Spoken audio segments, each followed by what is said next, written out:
Salut à toutes et à tous les amis.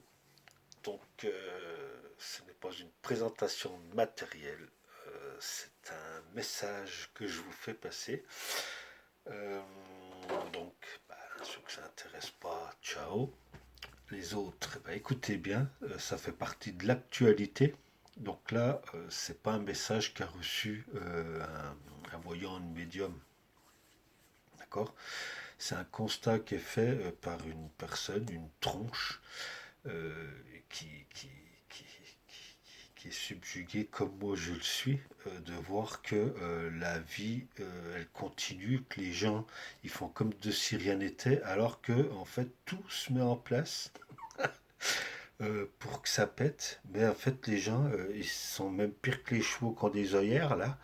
C'est qu'ils restent fixés sur leur petite vie, ils ont tellement peur de perdre leur petit confort que ils ne voient pas les choses arriver, mais la chute, elle va être terrible. Donc bref, donc je vais vous lire un peu le rapport de ce qu'il dit. Vous irez vérifier vous-même de par l'actualité des choses. Ce message-là, il date du 16 février 2026. Donc en fait, le titre de cette vidéo, c'est Netanyahou entraîne les États-Unis vers une défaite militaire. Et là, après, il va développer. D'accord. Donc, je vous lis ça, il y a 4 pages, donc je m'y mets. Donc en fait, cette personne, il constate que la Troisième Guerre mondiale se prépare sous nos yeux, depuis plusieurs mois déjà, là, et puis très très peu de personnes n'ont conscience de cette situation. C'est quelque chose qui est assez consternant pour lui, même pour moi, alors que tous les éléments sont là et qui se mettent en place, là, devant nous, et les gens ne se rendent pas compte de ce qui se passe dans le monde, comment les deux blocs vont s'affronter. Alors il y a un bloc qui est représenté d'un côté par le monde unipolaire, c'est-à-dire les États-Unis dirigés par le lobby de la finance que l'on peut bien matérialiser par le lobby israélien. Et puis il y a de l'autre côté un monde qui se dessine, un monde multipolaire qui se développe depuis maintenant une trentaine d'années et surtout au cours des 20 dernières années, qui développe son potentiel industriel et militaire et de façon à se libérer de cette emprise que représente le pouvoir américain, avec tout ce que nous subissons depuis une trentaine, une cinquantaine, voire même 80 ans maintenant, depuis en fait 1945, quoi, à la libération de la guerre. Alors on va parler de cette actualité-là, pardon, et puis vous irez voir, vous pouvez retrouver tout ça sur Internet. Le voyage de Netanyahou à Washington était prévu pour le mercredi 18 février, aujourd'hui, date à laquelle il devait rencontrer les membres du Congrès. Mais la pression de l'état-major israélien sur Netanyahou a précipité le voyage du Premier ministre israélien, car selon l'état-major israélien, il faut agir vite, très vite, car le niveau de défense anti-aérienne iranienne progresse depuis plusieurs semaines maintenant d'une façon très très très inquiétante pour eux. Ils commencent à... D'accord. En effet, depuis plusieurs semaines, la Russie et la Chine livrent à l'Iran du matériel de défense antiaérienne d'un niveau technologique qui dépasse le niveau de l'aviation américaine et israélienne. Chaque jour, des avions russes et chinois atterrissent sur les aéroports en Iran et livrent des équipements de défense antiaérienne qui vont ensuite être répartis sur l'immense territoire de l'Iran. Pour bien prendre en compte la dimension du territoire de l'Iran, il faut s'imaginer la superficie qui correspond à l'Espagne, puis plus celle de la France, plus encore celle de la Belgique, de la Hollande, de l'Allemagne, du Danemark, de la Suisse et de l'Autriche. Tous ces pays-là réunis, ça fait la superficie de l'Iran. Donc vous imaginez ce territoire immense qui est principalement fait de montagnes, donc un terrain très difficile, rien à voir avec le terrain qu'il y avait en Irak où l'aviation américaine a pu faire des dégâts considérables. Là, c'est différent. Alors les médias mainstream nous parlent de l'armada américaine, un porte-avions de 300 mètres de long, 300 mètres de long, accompagné de 4 navires lance-missiles. Sur le territoire de l'Iran, vous pouvez installer l'équivalent de 50 porte-avions si vous possédez le matériel. Et puis ce n'est pas tant la quantité du matériel qui va faire la différence, c'est avant tout le niveau de performance des matériels installés. La gamme des matériels de défense antiaérien iranien, russe et chinois se complète à merveille et forme un ensemble de couches qui rend maintenant très difficile une attaque directe par l'aviation américaine ou israélienne. Avant de faire intervenir l'aviation israélienne ou américaine, il faudra procéder à des dizaines, voire des centaines de tirs de missiles pour détruire un maximum de stations radars accouplées à des stations lance-missiles installées en Iran. Cette phase préparatoire donnera le temps à l'Iran d'envoyer plusieurs centaines de missiles sur les bases américaines installées au Moyen-Orient et sur les bases installées en Israël. Donc, devant la progression réalisée au cours de ces dernières semaines par la défense antiaérienne iranienne, les Américains, maintenant, ils hésitent à déclencher une attaque depuis leur base ou depuis même le porte-avions qu'ils ont envoyé là-bas. C'est un vrai dilemme pour eux. Un porte-avions, c'est un aérodrome mobile qui permet d'approcher une piste tout près de la cible à attaquer. Or, à cause des missiles hypersoniques que possède l'Iran, les officiers qui dirigent le porte-avions Abraham Lincoln hésitent à s'approcher des côtes de l'Iran sous peine de voir leur énorme navire coupé en deux par un missile. Vous m'excuserez une petite coupure.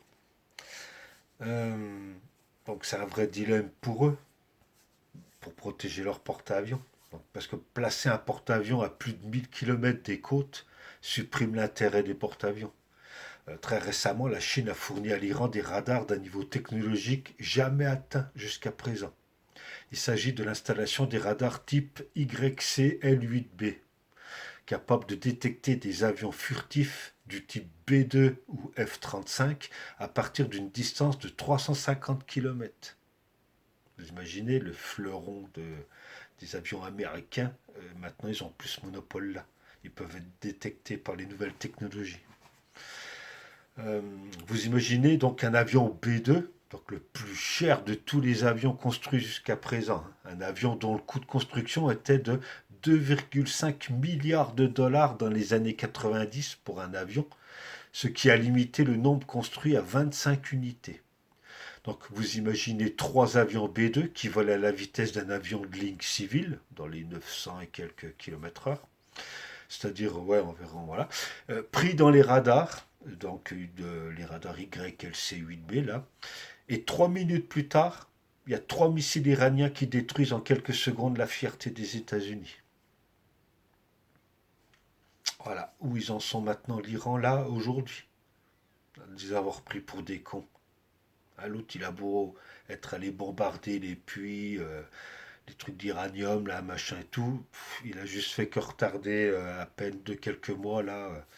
Voilà. Donc, je peux vous dire que les Iraniens, là, ils ne se sentent plus. Voilà, ils ont une force de frappe, attention, même supérieure à nous, supérieure à... Voilà, bref. Le radar YLC-8B peut détecter des missiles qu'on va leur tirer dessus à une distance de 700 km, ce qui laisse largement le temps d'envoyer des missiles antimissiles et de les détruire. Donc la Chine a fourni à l'Iran un système de guidage qui permet de remplacer les GPS qui étaient utilisés jusqu'à présent. Mais surtout, le point qui est ce qu'on appelle en anglais un game changer, c'est-à-dire quelque chose qui change les règles du jeu, c'est le système que vient de fournir les Chinois pour brouiller le système de guidage GPS. On les a pris pour des cons, les Shintok, pendant des dizaines et des dizaines d'années. La France elle-même leur a vendu des savoir-faire en les prenant pour des cons. Mais c'est nous les cons aujourd'hui. Déjà à l'époque, je le disais, ça j'ai dit, ils font là les petits tout gentils, mais ils vont nous la mettre bien profonde par derrière. Et là, c'est exactement ce qui se passe. Vous pouvez aller voir les nouvelles technologies, ne serait-ce pas que militaires, les nouvelles technologies des usines, du matériel qui est fait là-bas en Chine, c'est tout simplement génial. Tout simplement génial. Ça en est dépassé de tous les côtés. On est dépassé de tous les côtés. On est vraiment redevenu voilà, à force de vouloir nous prendre pour des gros cadors, pour ci ou là, on s'est fait manger et là, on est dépassé. Il nous faudra des dizaines d'années pour retrouver une avance technologique sur eux. Ça sera, voilà. Bref, je continue. Or, au-dessus du territoire de l'Iran maintenant, il y a un matériel qui est capable d'empêcher le guidage par GPS des missiles cruise, ce qui remet en cause la stratégie qui avait été décidée par les Américains pour la destruction des sorties du tunnel en Iran. Pour atteindre ces objectifs, les Américains ils ont déplacé des dizaines de bombardiers B-52 porteurs de 6 missiles cruise chacun. Un missile cruise ne peut être utilisé que si il est guidé par un système GPS. Sinon, il ne sert à rien. Si le système GPS ne fonctionne plus au-dessus du territoire de l'Iran, vous pouvez laisser les B-52 au garage, toute la stratégie est à revoir pour les Américains. La Chine a également fourni à l'Iran un type de missile spécifiquement conçu pour détruire des navires et des porte-avions. Ils attendent que ça, eux. Là, ils sont armés, ils sont prêts. Ils sont en train de faire leur petite tambouille, d'accord. Et puis ils vont bien montrer aux Américains que voilà, c'est terminé pour eux. Dieu l'a dit, plus aucune victoire pour les Américains. Les Américains, ils ont craché sur Dieu. Dieu, il va les faire crever. Les Chinois, les Russes, tout ça, ils vont y passer aussi. Mais après, Dieu, il se sert, c'est un outil pour punir l'homme. Hein, il se sert, voilà, comme ça. Et après, à la fin, il viendra avec plus de météorites, machin, tremblement de terre immense, tsunami, et tout, bah, peste, famine, et tout le bordel, et voilà. Hein, et allez-y, pour finir tout ça.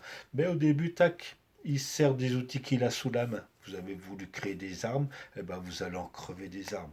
Ceux qui prient pas, qui veulent pas m'accompagner, qui veulent pas m'honorer, etc., eh ben vous allez crever à la manière de l'homme, puisque vous vous encouragez ça. Hein, vous achetez, vous êtes là, vous êtes dans le monde de votre Dieu Mammon, hein, c'est le Dieu de l'argent, Dieu Mammon. Vous avez choisi lui plutôt que Jésus. Eh ben voilà, eh ben il va vous donner ce que voilà. Bref, je continue.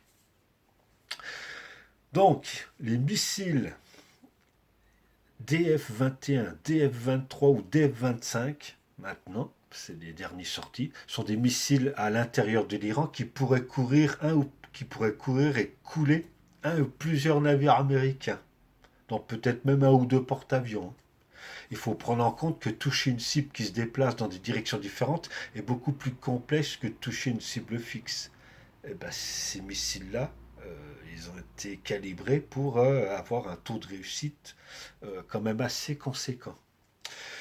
Le missile chinois DF-21 a la capacité de suivre le déplacement d'un navire et de le détruire. L'implication de la Russie et surtout de la Chine avec sa puissance industrielle 5 fois supérieure à celle des États-Unis fournit chaque semaine qui passe des nouveaux éléments et cela explique le fait que Donald Trump ne veuille plus trop y aller là en ce moment. Alors pour la première fois depuis 1948, les États-Unis refusent de faire le sale boulot pour Israël. Ah oui, tout le monde les déteste les Américains, et moi le premier. C'est de la saloperie. Et Netanyahou donc a fait une déclaration en hébreu sur le tarmac de l'avion qui allait le ramener vers Tel Aviv, alors que Netanyahou adore faire des discours en anglais. Hein, cela est lourd de signification. Trump ne peut pas obtenir que l'Iran abandonne sa souveraineté pour se soumettre à la volonté hégémonique d'Israël. Eh ouais. Grosse déception pour Netanyahou. Hein. Maintenant, que va-t-il se passer? Eh ben, il est possible qu'Israël décide d'attaquer l'Iran seul, afin de recevoir une pluie de missiles iraniens sur plusieurs sites et plusieurs villes d'Israël. Et là, l'existence d'Israël étant menacée, Israël utilisera une partie de son arsenal nucléaire contre l'Iran.